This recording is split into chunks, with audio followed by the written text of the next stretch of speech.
سبق نمبر 23 اعوذ بالله بسم الله وما شمت حسب سابق وایو ها صحیح شو جی. سبق نمبر 23 د میم ساکن قاعدی قاعده نمبر 1 هر کله چې د میم ساکن ناورستو بل میم راشي نو په دغه میم ساکن کې به د یو الف په مقدار غنه د ادغام کیږي لکه الیکم مرسلون وهم مهتدون. ټیک شو. اجرا په دقه ځای باندې ورسره کوو ښه. قاعده ماشوم ته یاده شوه میم ساکن به ورته ښه ښکلی په صحیح طریقه باندې وباسئ. بیا به د هغې نه وروستو بل میم چې کوم دی مثال په طور باندې الیکم مرسلون دا ما ولیکو.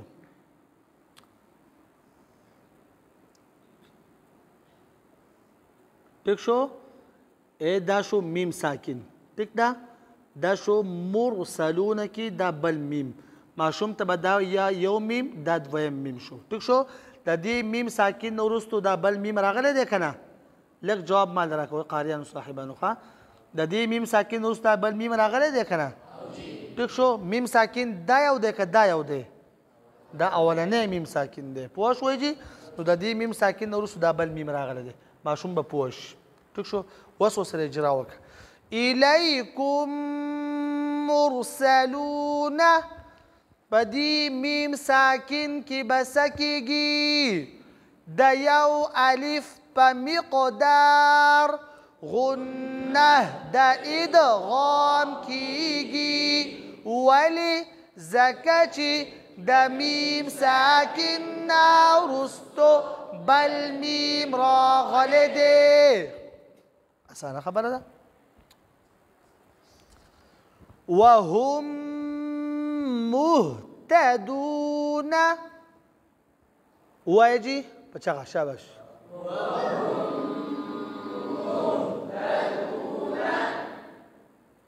په دې میم ساکن کې به څه کېږي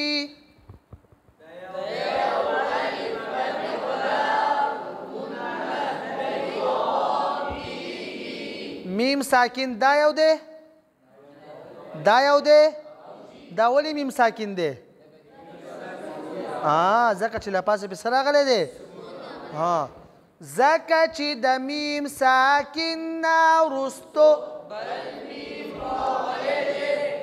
پوه شوئ. د ادا کول طریقه به څنګه یې ووایه ماشومانو ته به یې ووایه وهم مهتدون وایه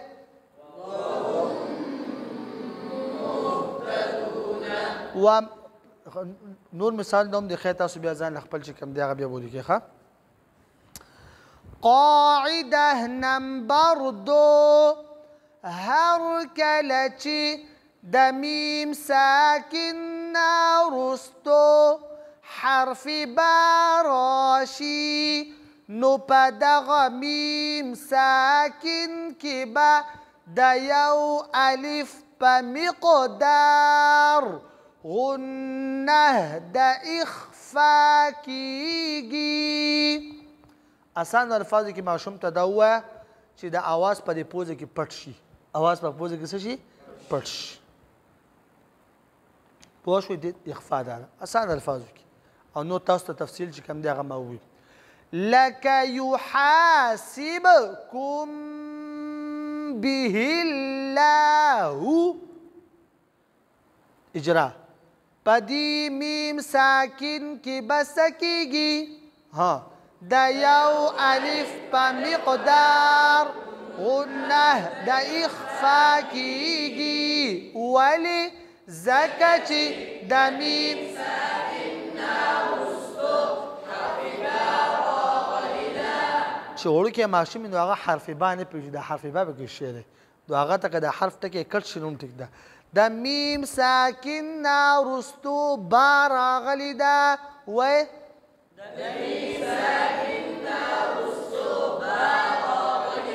یعنی ګورئ هر هغه لفظ چناو به کول غواړي او د هر هغه طریقې انتخاب به کول غواړي په کومه طریقه باندې په کوم الفاظو چې ماشوم پوهېږي ګورئ خبره باندې پوه شوئ کلموا الناس على قدر عقولهم خلقو سره به د هغو د عقولو مطابق خبرې کوي مثال په طور باندې عوامو ته بیان دی او ته ورته د منطق قضیې شروع کړي هغه به شروع دا سړی چې را جومات ته رادنه شو په خیر وکړو دا وخته پورې روغ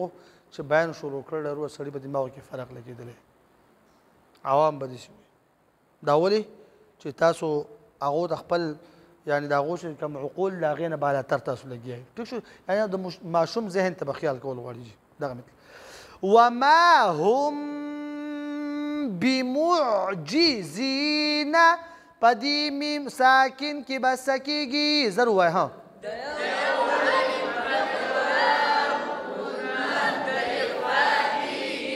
ولې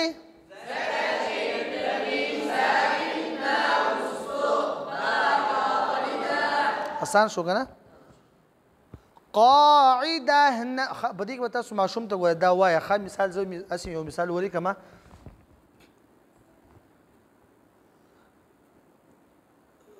لکه مثال ما و ما هم بمعجزین ولیکو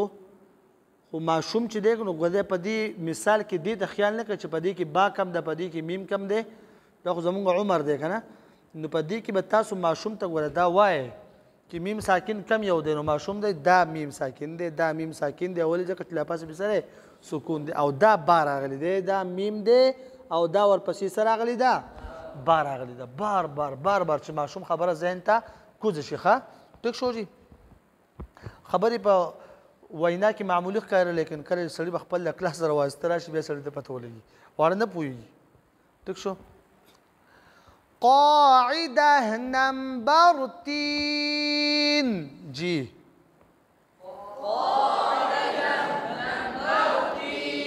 هر کله چې د میم ساکن وروستو د حرف با او میم نه علاوه بل حرف راشي نو په دغه میم ساکن کې به غنه نه کیږي لکه الم تعلم الم تر کیف الم تعلم په دې میم ساکن کې به غنه کیږي که نه کیږي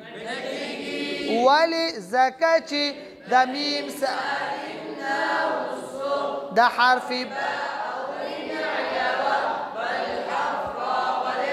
چې هغه تا ده چې هغه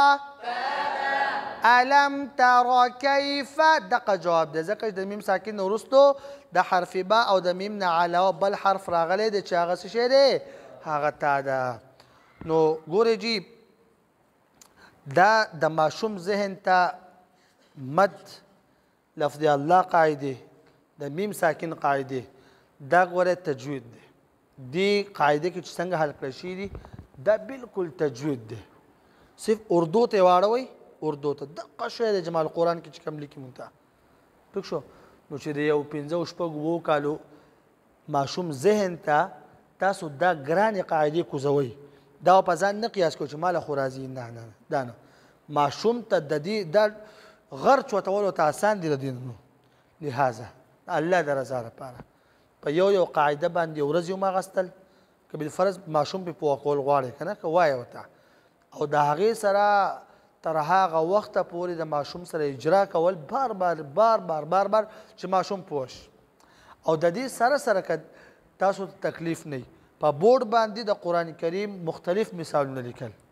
او په دې لپاسه که بالفرض تاسو پې خوشحالېږئ نو قرآن کریم به راوړئ ماشوم ته ووایه دا فلانکې قاعده په دې کې ماته وښیه په دې کې معلومه کړه په هغې باندې سړی ټافي نه انعام کېږي جماعت سړی کې 3 ماشومان یو ماشوم دا د هغوی دنده دا د هغوی دا ده چې په دې طریقه باندې د ماشوم خپل ذهن وچلېږي نو ماشوم کې استعداد پیدا شي دی به خپله باندې قاعده وپېژني خو مین خبره دا ده چې دا تاسو ته یو اهم خبره کومه هره ورځ د چوټۍ نه لږ ساعت مخکې پکار دا چې استاد په بورډ باندې یو آیت ولیکي مثال په طور باندې والنازعات غرقا دا ما ولیکو بیا په دغه آیت کې د ماشومان سره اجرا کول کله یو آیت کله بل آیت لیکل چې والنازعات مثال په د دې واو مخرج وایه النازعات په دې نون کې به غنه کېږي نه کېږي زا غټه ده که نری ده عاتی کم مد دی غرقا را غټه ده که نری ده غین غټ دی که نری ده ولې ځکه چې غټو حرفونو کې راغلی که نه والناشطات طا غټه ده که نری غټ حرفونه څو دي مشکل حرفونه څو دي تنبیدو والا حرفونه څو دي حروف حلقې څو دي د میم ساکن څو قاعدې لفظ الله څو قاعدې دي د مد څو قسمونه دي نو په دې طریقې باندې چې روزانه د اجرا ترتیب وي نو انشاءالله دا ماشومان ته خدای پاک بیا دا په ډېر په اسانه باندې نصیب کوي خبره به یاد ساتئ نو مین سیس په دې کې اجرا ده او زه خو په خپله زموږ طریقه دا چې یاره موږ یو رکوع تلاوت وکړو هغې طریقه دا چې زه وایم یو وقف او بیا ماشومان وایي ما په اوله کې عرض کړی چې یاره په دې سره انداز هم یو کېږي لهجه هم زده کېږي بیا په هغه رکوع کې موږ لږ اجرا وکړو مثال په طور باندې یا ایها الناس دا کم مد دی واړوی مد فرعي ځکه چې د ولاړ زبر نه وروستو حمزه راغلې ده ټیک شو جي بیا یا ایها الناس د سین مخرج وایي داسې په مخه باندې روان یو خلقکم والذین په دې میم ساکن کې غنه کېږي نه کېږي هغه وایي نه کېږي ولې ځکه چې د میم ساکن نه وروستو د حرف با او میم نه علاوه بل حرف راغلی چې هغه واو دی من قبلکم په دې نون ساکن کې غنه کېږي که نه کېږي هغه وایي کېږي کومه غنه کېږي د یو الف مقدار غنه د اخفا انشاءالله دا په نون ساکن کې بیا ووایو نو چې روزانه اجرا وي او کوشش دا پکار دی چې سبق نمبر 1 نه د دقه سبق پورې د هر سبق متعلق ماشوم ته تپوس وکړي شي ان شاء الله ډېر لوی عمل دی الله سبحانه وتعالى به ان شاء الله کامل اجر راکړي الله پاک دې موږ او تاسو ته په اخلاص سره د دین د خدمت توفیق نصیب وفرمایي